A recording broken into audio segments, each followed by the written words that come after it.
Good morning students. Last class में मैंने तुम्हें सिलेबस डिस्कस किया था इनऑर्गेनिक केमिस्ट्री पार्ट सेकंड का। आज मैंने इनऑर्गेनिक केमिस्ट्री की second unit coordination compounds start की है कि कोऑर्डिनेशन कंपाउंड्स डिस्कस करते हैं कि कोऑर्डिनेशन कंपाउंड्स आईआईटी जेईई और नेट के पर्पस से और इवन गेट में भी बहुत ज्यादा क्वेश्चन आते हैं, वेटेज ज्यादा है। तो कोऑर्डिनेशन कंपाउंड्स पढ़ने से पहले कि देख लेते हैं कि भाई कोऑर्डिनेशन कंपाउंड्स हम क्यों पढ़ रहे हैं, कि उसका लाइफ में भी यूज है या नहीं। कोऑर्डिनेशन कंपाउंड अपने आप में इंपॉर्टेंट टॉपिक है, उसका यूज भी बहुत ज्यादा है। यदि यूजेस की बात करूं या मतलब फंक्शंस यूजेस क्या हैं कोऑर्डिनेशन कंपाउंड्स के। एक तो हमें लेबोरेटरी में या मैं कहूं एनालिटिकल केमिस्ट्री में, एनालिटिकल केमिस्ट्री में जैसे हमारे क्वांटिटेटिव एंड क्वालिटेटिव जो एनालिसिस होते हैं उनमें हमारा यूज है। एक होता है बायोलॉजिकल यूज। ये आपने काम का है कि बायोलॉजिकल यूज क्या है, कि बायोलॉजिकल यूज आपको पता होगा हमारे ब्लड में हीमोग्लोबिन होता है। जो हीमोग्लोबिन में हमारे ब्लड में हीमोग्लोबिन है, हीमोग्लोबिन वो किसका कोऑर्डिनेशन कंपाउंड है? वो होता है आयरन का, आयरन Fe का कोऑर्डिनेशन कंपाउंड है क्या? हीमोग्लोबिन। इसके अलावा क्लोरोफिल जो है वो मैग्नीशियम का कोऑर्डिनेशन कंपाउंड है।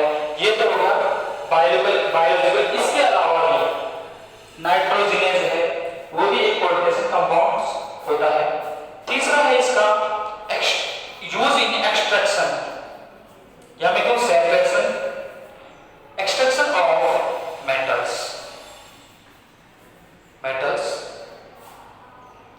यानी जो मेटल्स हैं उनके पृथक्करण में, एक्सट्रैक्शन में, सेपरेशन में किनका कोऑर्डिनेशन कंपाउंड्स का यूज होता है। जो फोर्थ यूज है वो है fourth use as a catalyst यानी जो रिएक्शंस होती हैं उनको फास्ट करने में, यानी उनकी स्पीड फास्ट करने में या स्लो करने में एज ए कैटलिस्ट काम आते हैं। जो अपना फिफ्थ यूज है वो है एज ए मेडिसिन। क्या? मेडिसिन के रूप में, यानी दवाइयों के, ड्रग्स के रूप में यूज होता है। जैसे बहुत सारी जो कैंसर के जो उपचार किया जाता है, क्योर किया जाता है, उसमें प्लेटिनम का कंपाउंड होता है, वो कीमोथेरेपी में यूज होता है। यानी मेडिसिन में भी इसका बहुत सा उपयोग है, यूज काफी है। हमारे इतने काम के नहीं है सिलेबस के पर्पस से या कॉम्पिटिटिव एग्जाम के या तुम्हारे सेकंड ईयर के हिसाब से इतने यूजफुल नहीं, लेकिन हमें पता होनी चाहिए कि कोऑर्डिनेशन कंपाउंड्स का यूज है भी नहीं, कि पता होना चाहिए कि इनका लाइफ में, डेली लाइफ में तो नहीं कह सकते यूज है या नहीं। ठीक है, अब देख लेते हैं कोऑर्डिनेशन कंपाउंड्स में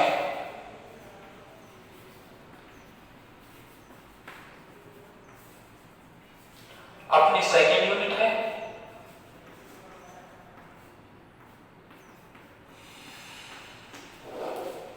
हम क्या पढ़ने वाले हैं कोऑर्डिनेशन कंपाउंड्स में? First of all what are coordination compounds?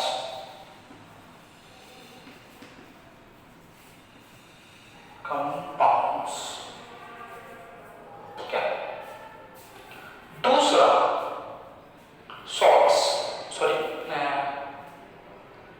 दूसरा पढ़ेंगे वर्नर थ्योरी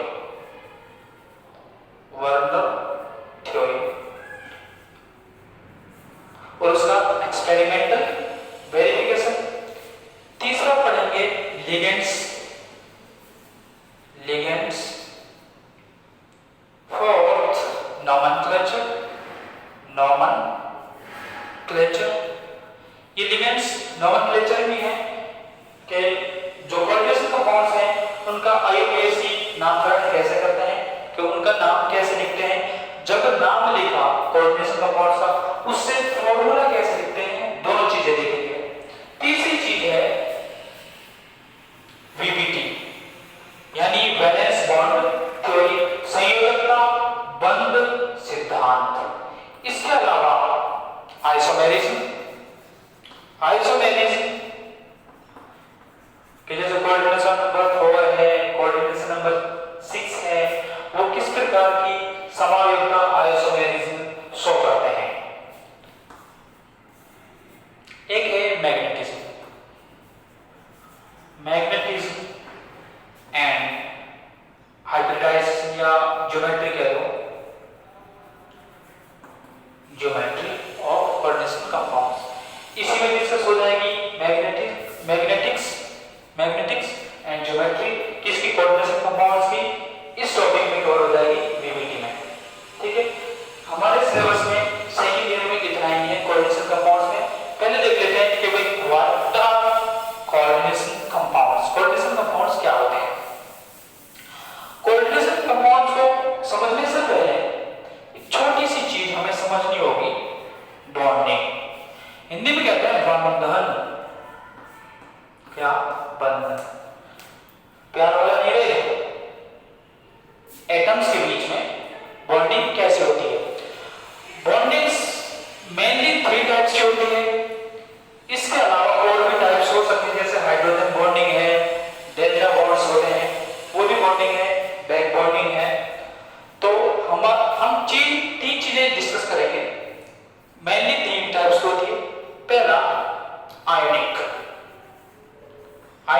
बॉन्डिंग के आयनिक बॉन्ड्स क्या होते हैं? आयनिक बॉन्ड्स होता है एक्सचेंज ऑफ इलेक्ट्रॉन्स। मेरे ध्यान से सुनना, आयनिक बॉन्डिंग क्या होती है? Exchange of electrons. एक्सचेंज से मतलब यह है आदान प्रदान कैसे कि एक कोई स्पीसीज है या एटम है, वो अपना इलेक्ट्रॉन लूज करता है प्लस इलेक्ट्रॉन, दूसरा इसी इलेक्ट्रॉन को एक्सेप्ट करता है और क्या बनता है? Cl माइनस से सोडियम पॉजिटिव बना और एक इलेक्ट्रॉन लूज करके, और ये इलेक्ट्रॉन क्लोराइड एक्सेप्ट करता है और क्लोरीन एक्सेप्ट करता है, क्लोराइड बनता है। तो इन दोनों के बीच में म्यूचुअल अट्रैक्शन होता है जिसे इलेक्ट्रोस्टैटिक अट्रैक्शन कहते हैं। ऐसा नहीं है कि इन दोनों के बीच में जो आयनिक बॉन्ड बना है उनके बीच में या कोवलेंट कैरेक्टर नहीं होते, ये अलग चीज है, लेकिन इनके बीच में इलेक्ट्रोस्टैटिक अट्रैक्शन होते हैं। जब ये वाटर में डिसॉल्व किया जाता है तो NaCl को, तो हमें यही मिलता है Na++Cl-। ठीक है, तो यहां क्या होता है एक्सेलरेटर इलेक्ट्रॉन्स में कि इलेक्ट्रॉन्स का लेन देन होता है। एक लूज करता है उसे डोनर कहते हैं, एक एक्सेप्ट करता है उसे एक्सेप्टर कहते हैं, नॉट लिटरली। तो यहां क्या होता है इलेक्ट्रॉन्स का लेन देन होता है। ऐसा क्यों हुआ? हमने प्रीवियस क्लासेस में 11th 12th में भी और फर्स्ट ईयर में भी पढ़ा है कि सोडियम का जो इलेक्ट्रॉनिक विन्यास है लास्ट वाला, वो क्या होता है 3s1।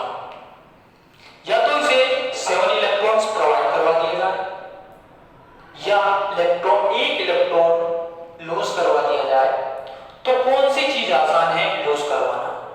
ऐसे Cl है, इसको या तो 7 इलेक्ट्रॉन प्रोवाइड करवा दिया जाए या एक इलेक्ट्रॉन प्रोवाइड करवा दिया जाए या 7 इलेक्ट्रॉन लूज करवा दिए जाए, तो इसका ऑक्टेट कंप्लीट हो जाएगा। क्या इसका ऑक्टेट? माना कि क्लोरीन ऑक्टेट रूल फॉलो नहीं करता है, लेकिन एज ए नोबल केस जो कॉन्फिगरेशन है वो विन्यास है, नोबल गैस कॉन्फ़िगरेशन है, वो बनाने के लिए ये क्या करेगा, एक इलेक्ट्रॉन चाहिए, इलेक्ट्रॉन लूज करेगा तो हमारे पास NaCl मिलेगा। दूसरा है, एक होगा आयनिक, क्या होगा हमारे पास आयनिक बॉन्डिंग हो गई, और दूसरा है कोवैलेंट। क्या है, कोवैलेंट।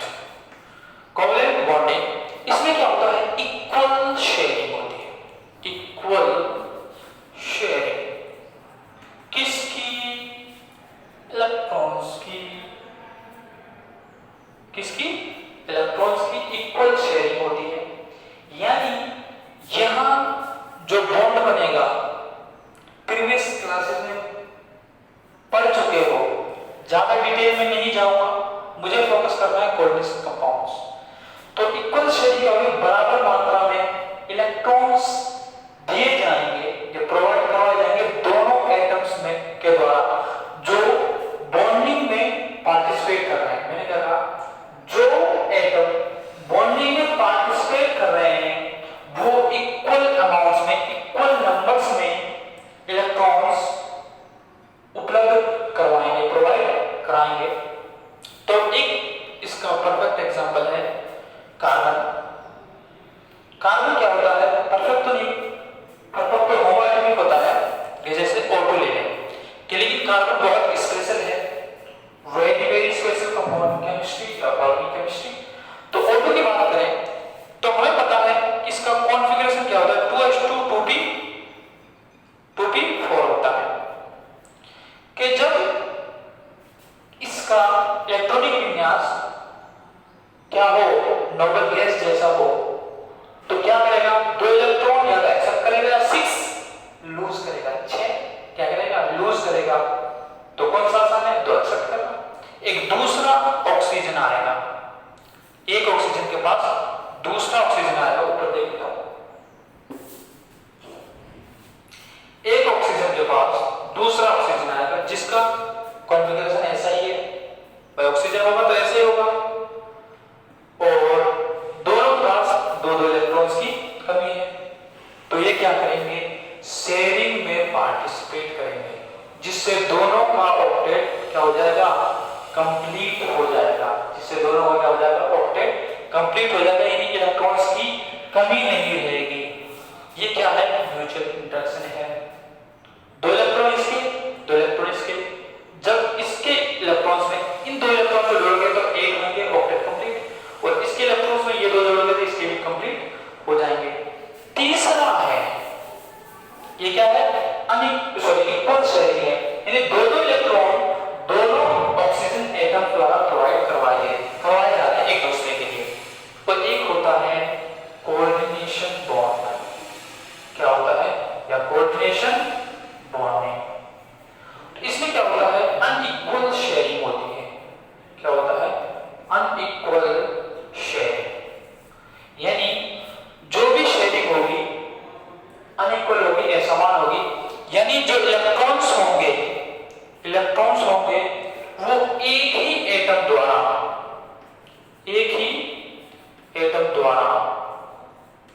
प्रोवाइड करवाए जाएंगे। क्या प्रोवाइड करवाए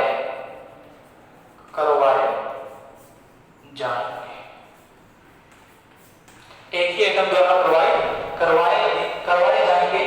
या मैं कह सकता हूं कि अनइक्वल से क्यों कहा, क्योंकि एक एटम द्वारा, ऐसे नहीं है कि एक एटम 3 करवा दे, दूसरा एक, ये भी तो अनइक्वल है, लेकिन इसे अनइक्वल कोऑर्डिनेशन बॉन्ड में सिर्फ एक ही एटम क्या इलेक्ट्रॉन्स प्रोवाइड कराएगा। तो जैसे एग्जांपल लूं किसका, NH4+ का, उसमें क्या होता है, जब NH3 के बगल में एक प्रोटॉन आता है, हाइड्रोजन आयन आता है, तो हमें पता हाइड्रोजन के पास इलेक्ट्रॉन, प्रोटॉन के पास इलेक्ट्रॉन की कमी है, वैकेंट ऑर्बिटल है। ये लोन पेयर इस प्रोटॉन को प्रोवाइड करा दिए जाएंगे, तो हमारे पास क्या प्राप्त होता है, एक NH4+ प्राप्त होता है। और ये क्या है, कोऑर्डिनेशन बॉन्ड है। कोऑर्डिनेशन बॉन्ड को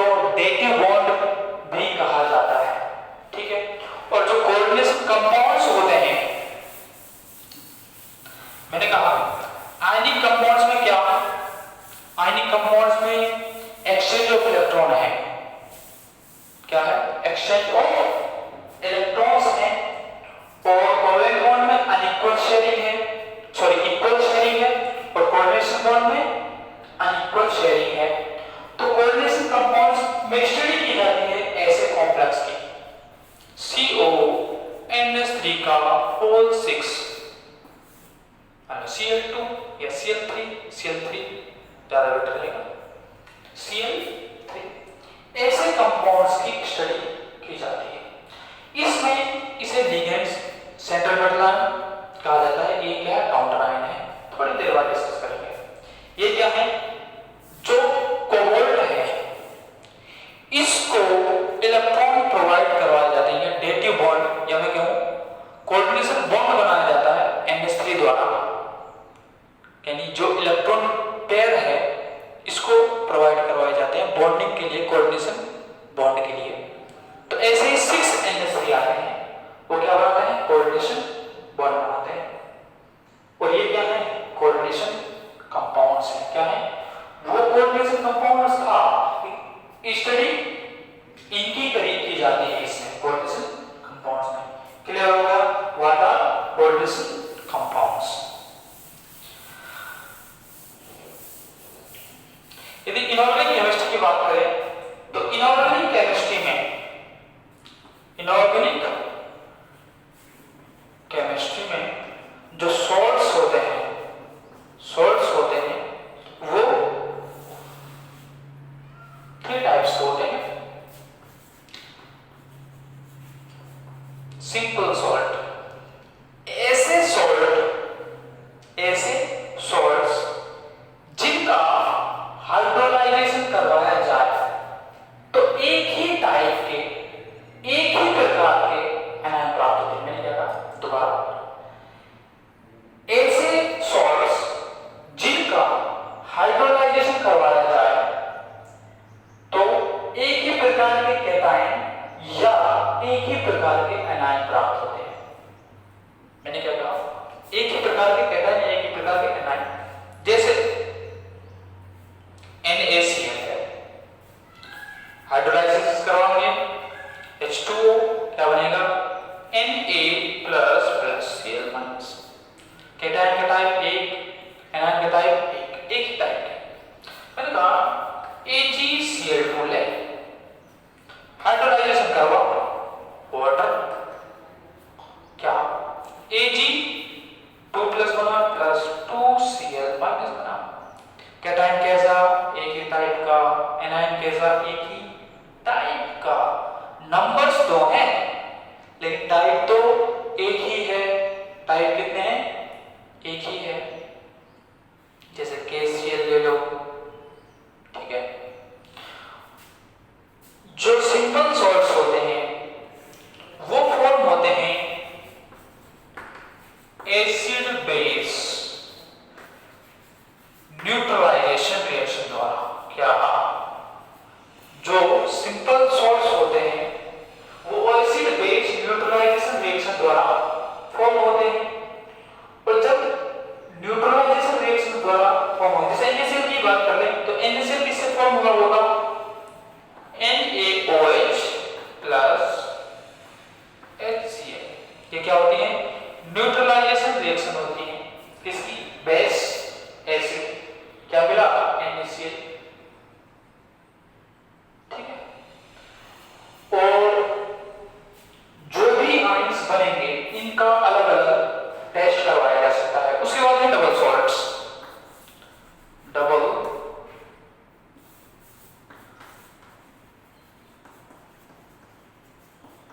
सॉल्ट्स, ऐसे सॉल्ट जो सिंपल सॉल्ट्स के फॉर्मेशन से बनते हैं, सिंपल सॉल्ट्स के फॉर्मेशन से बनते हैं।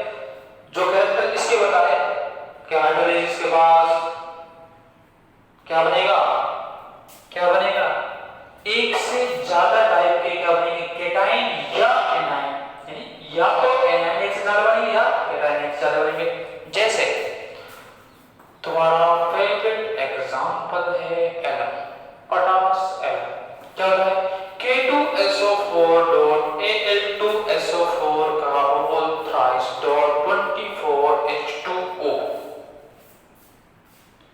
जब हाइड्रोलाइजेशन करवाएंगे तो क्या बनेगा 2K plus plus SO4 2 minus. देखो एक SO4 यहां से आएगा, 3 SO4 यहां से, तो टोटल कितने हुए 4 SO4 2 minus plus 2L3 plus aluminium कितने 2 2L3 प्लस। कैटायन कितने मैंने पूछा कितने 2 और 2 4। टाइप कितने मैंने कहा टाइप हमें टाइप देखना है नंबर्स नहीं देखने। टाइप कितने 1 and 1 टोटल कितने 2 टाइप्स। तो मैंने कहा डबल सॉल्ट्स एक से ज्यादा प्रकार के एनाइन या कैटायन प्राप्त हो तो उन्हें क्या कहा जाता है डबल सॉल्ट्स। क्या कहा जाता है डबल सॉल्ट्स। सिंपल सॉल्ट से फॉर्म होते हैं, ठीक है। और क्लियर हो गया। इसके बाद जो थर्ड है वो है कोऑर्डिनेशन कंपाउंड। कोऑर्डिनेशन कंपाउंड्स क्या है कोऑर्डिनेशन कंपाउंड्स। इनका हाइड्रोलाइजेशन करवाया जाए तो हाइड्रोलाइजेशन पूरी तरह नहीं होता है। जब हाइड्रोलाइजेशन पूरी तरह नहीं होता है तो इन्हीं कोऑर्डिनेशन कंपाउंड का यानी ये भी शॉर्ट है, ये भी शॉर्ट है। जैसे तुम्हारा फेवरेट एग्जांपल K4FeCN का होल 6 ये तो तुम्हें रटा हुआ है, ठीक है। इसका हाइड्रोलाइजेशन करवाया जाएगा हमें मिलेगा 4K प्लस। इधर लिख देता हूं क्या मिलेगा 4K प्लस प्लस FeCN का होल 6 4 माइनस क्या मिलेगा 4 माइनस। तो इसका फर्दर हाइड्रोलाइजेशन आगे हाइड्रोलाइजेशन करवाया जाए तो इसका हाइड्रोलाइजेशन नहीं होता है, यानी जो मिलेगा जो यहाँ था वही यहाँ मिलेगा। यानी ये मिला कितने आंसर है 5 4 and 1 5। इनका हाइड्रोलाइजेशन नहीं करवाया जाता नहीं हो सकता तो इन्हें ये क्या है कोऑर्डिनेशन कंपाउंड्स या कोऑर्डिनेशन कॉम्प्लेक्स भी कहा जाता है, ठीक है। क्लियर। सॉल्ट्स कितने simple double and coordination compounds. Simple कितने एक ही आंसर मिलते हैं और इनमें जितने आंसर मिलेंगे ना सबके टेस्ट करवाए हो सकते हैं। ये अपना टेस्ट अपनी प्रेजेंस बता सकते हैं। क्या ये साइनाइड जो यहाँ प्रेजेंट है अपनी प्रेजेंस बता सकता है नहीं बताया टेस्ट द्वारा और है मेथड से जिनसे पता लगेगा कि यहाँ साइनो है साइनाइड है, ठीक है। तो इनका अलग अलग टेस्ट करवाया जा सकता है। जैसे सपोर्ट वन इज कैल्कुलस, इस एग्जांपल कार्बन लाइट भी है, बहुत सारे एग्जांपल है, ठीक है। अब देख लेता हूं कि क्या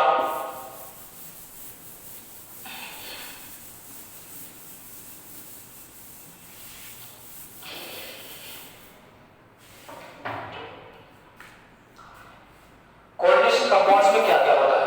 जैसे मैंने कुछ एग्जांपल लिखता हूं CONS3 का होल 6 Cl3, तुम्हारा फेवरेट K4FeCN का होल 6, ठीक है। एक और एग्जांपल CONH2 लिख लो इस बार H2O का होल 4 Cl2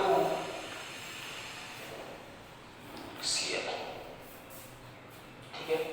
हुआ क्या कि इस एग्जांपल को जब मैं देखता हूं मैं बता रहा हूं कोऑर्डिनेशन कंपाउंड्स इसमें क्या क्या होता है। जब फॉर्मूला लिखा होता है इसमें क्या क्या होता है तो जो भी बड़ा ब्रैकेट है उसके अंदर जो भी लिखा है उसे कहा जाता है कोऑर्डिनेशन स्फीयर। क्या कोऑर्डिनेशन स्फीयर क्या कहा जाता है कोऑर्डिनेशन स्फीयर। जो कोऑर्डिनेशन स्फीयर के बाहर है ये रहा क्लोराइड, इसे कहा जाता है काउंटर आयन।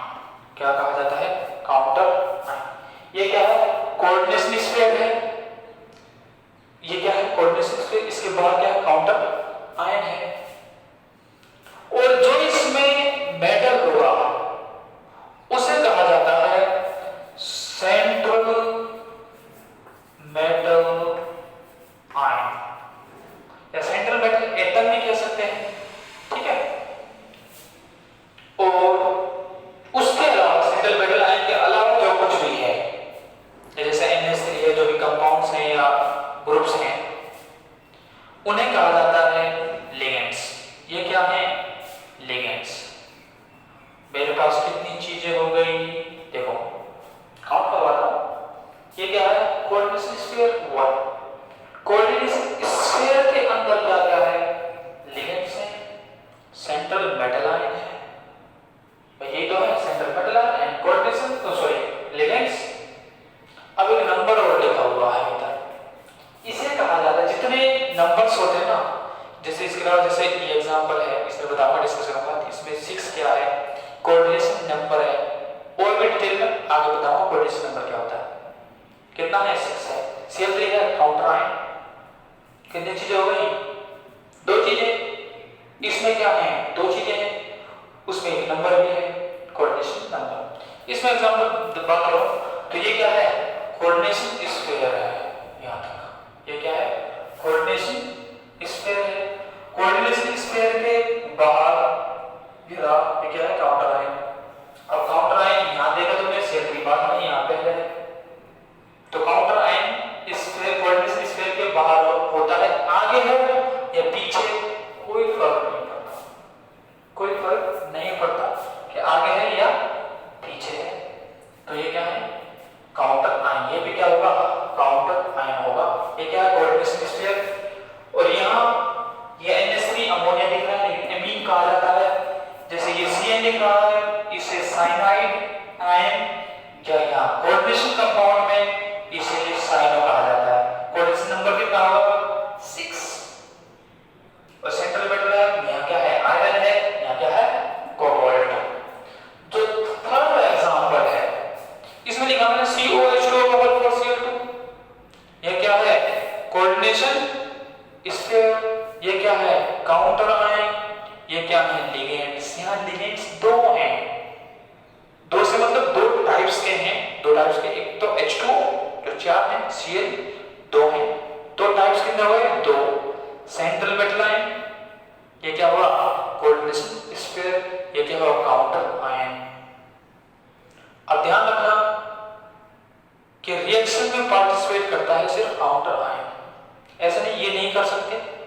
लेकिन मैं भी जैसे हाइड्रोलिसिस करवाएं, जैसे अभी मैंने डबल सॉल्ट सिंपल सॉल्ट बताया थे, सॉल्ट्स के टाइप, उसमें Cl का ही हाइड्रोलाइसिस होगा, इस Cl2 का नहीं होगा। ठीक है, ये हो गए कोऑर्डिनेशन कंपाउंड्स में क्या क्या होता है। अब कोऑर्डिनेशन कंपाउंड्स के टाइप्स देख लेता हूं कि कोऑर्डिनेशन कंपाउंड्स में टाइप्स क्या क्या है, कि कोऑर्डिनेशन कंपाउंड्स के टाइप्स क्या, टाइप्स बाद में पढ़ेंगे। पहले देख लेता हूं कोऑर्डिनेशन कंपाउंड्स के 4 टाइप्स होते हैं। मैं देख लेता हूं कि वो अलग वो है 4 ऐसे है, जैसे मैं एग्जांपल लेता हूं CN सिल्स, जैसे K4 या Na भी लिख सकते हैं, Na4। तो ये क्या है, इसमें सिंपल आयन होगा, simple cation, simple complex anion होगा। ऐसे 4 टाइप के। वैसे कॉम्प्लेक्स 2 प्रकार के होते हैं, एक तो होता है होमोलैक्टिक। क्या होता है, होमोलैक्टिक, और एक होता है हेटेरोलैक्टिक।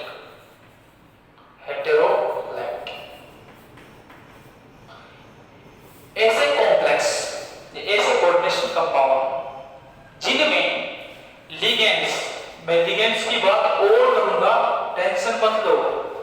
जो लिगेंड्स का टाइप जो होते हैं, लिगेंड्स के टाइप कितने होते हैं, 1, या मैं कहूं सेम। क्या होते हैं, नॉट सेम, मैं कह रहा हूं सेम, 1। कोऑर्डिनेशन कंपाउंड में लिगेंड्स कितने टाइप के होते हैं, 1 या सेम होते हैं। जैसे एग्जांपल देखना चाहो कि FeCN6 या FeCO5, ये क्या है, कार्बोनिल, जिसे कार्बन मोनोऑक्साइड के नाम से तुम जानते हो। FeCO5 क्या है, एक ही टाइप के लिगेंड्स हैं। और हेटेरोलैक्टिक ऐसे कंपाउंड्स हैं जिनमें लिगेंड्स अलग अलग टाइप्स के होते हैं। जैसे तो मैं थोड़ी देर पहले लिखा था मैंने H2 Cl2 Cl, या बहुत सारे लिख सकता हूं, NH3 SO4 Cl लिख सकता हूं, बहुत सारे एग्जांपल हैं। ठीक, तो ये क्या है, हेटेरोलैक्टिक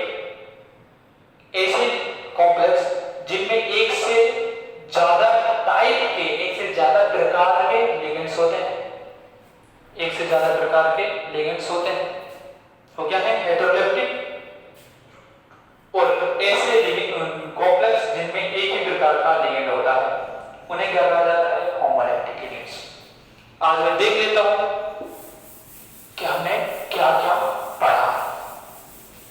फर्स्ट ऑफ ऑल मैंने यूजेस देखे किसके, कोऑर्डिनेशन कंपाउंड के, ठीक है। उसमें देखा कि भाई इसका बायोलॉजिकल यूज है, लेबोरेटरी में है, मेडिसिन में है, और इसका सेपरेशन यूज करते हैं, जो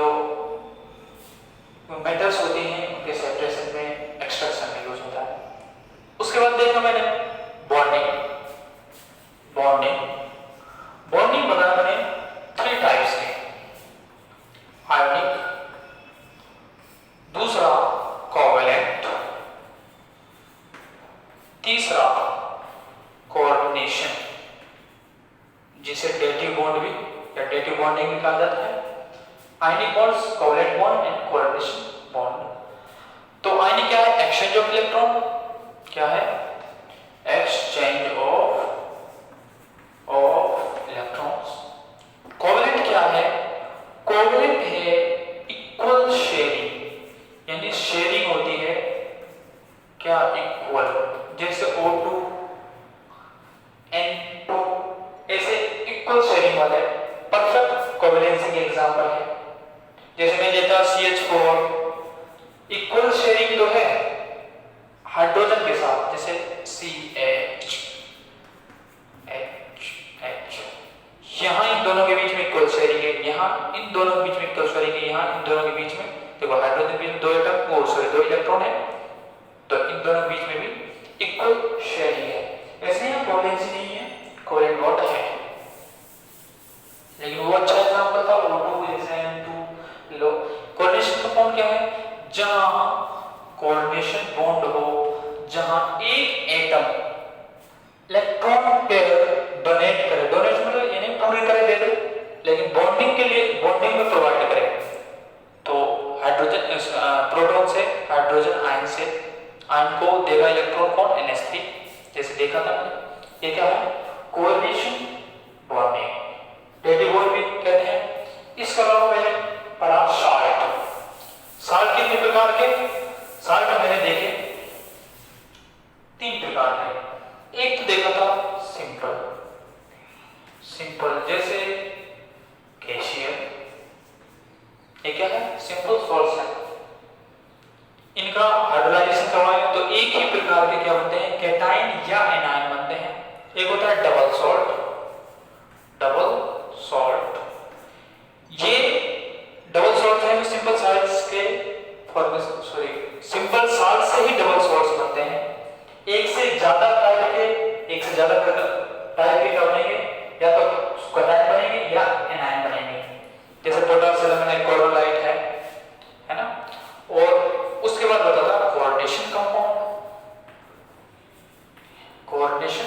कंपाउंड्स, इनका हाइड्रोलाइजेशन पूरी तरह नहीं होता है, जो कोऑर्डिनेशन स्टेज है उसका हाइड्रोलाइजेशन नहीं होता है। जैसे मैं लिखता हूं NiCl4, K2NiCl4, तो इसका हाइड्रोलाइजेशन करवाऊंगा तो मेरे पास मुझे मिलेगा 2K plus NiCl4 2- क्या मिलेगा, ये मिलेगा। तो NiCl4 को पूरी तरह हाइड्रोलाइजेशन नहीं होता है, तो ये क्या है, कोऑर्डिनेशन कंपाउंड है। उसके बाद देखा मैंने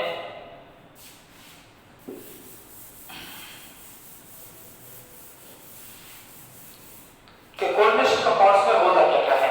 जैसे मैंने लिखा एक एग्जांपल, जैसे NiCl4 के PtCl4, इसमें Na2 ले लो, Na2 PtCl4, और ले लो यार, देखो CrH2O का होल 6 2+, ठीक है, या 2+ की जगह कोई लिख लो, जिसे Ag लिख लो, भाई Na2 PtCl4, ये क्या है, कोऑर्डिनेशन स्फीयर है। ये क्या है, काउंटर आयन है। ये क्या है, काउंटर आयन है। ये क्या है, कोऑर्डिनेशन स्फीयर है। कोऑर्डिनेशन स्फीयर के अंदर 2 चीजें होती हैं, एक तो सेंट्रल मेटल आयन या प्लेटिनम है या क्रोमियम है, यहाँ लिगेंड्स होते हैं। दूसरा वो क्या है, क्लोरो है, यहाँ क्या है, एक्वा है। यहाँ कोऑर्डिनेशन नंबर 4 है, यहाँ कोऑर्डिनेशन नंबर 6 है। तो